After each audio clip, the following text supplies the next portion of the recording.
Sie schreiben einmal, wir leben in einer Gesellschaft von notorisch unglücklichen Menschen. Wie kommen Sie zu dieser eigentlich ungeheuren Aussage? Ja, für mich ist die gar nicht ungeheuer, sondern im Gegenteil, wenn man nur die Augen aufmacht, sieht man das. Das heißt, die meisten Menschen geben vor, für sich selbst auch, dass sie glücklich sind.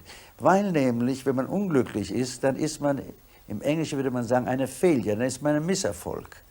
So muss man also die Maske des Zufriedenseins, des Glücklichseins tragen, denn sonst verliert man den Kredit auf dem Markt, dann ist man ja kein normaler Mensch. Und kein tüchtiger Mensch.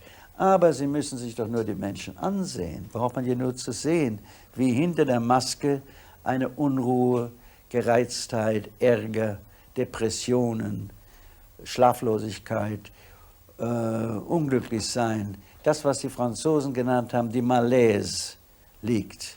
Man hat ja schon am Beginn des Jahrhunderts von der Malaise du siècle gesprochen. Das, was Freud genannt hat, das Unbehagen in der Kultur.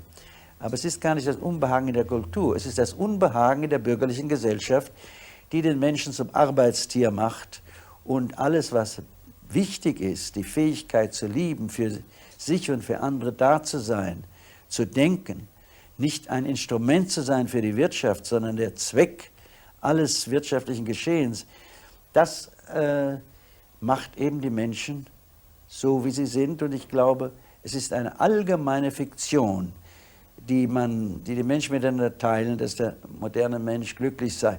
Aber diese Beobachtung, die habe nicht nur ich gemacht, das können Sie also einer ganzen Reihe von Leuten finden. Und man braucht nur selbst die Augen aufzumachen und sich nicht vom Schein trügen zu lassen.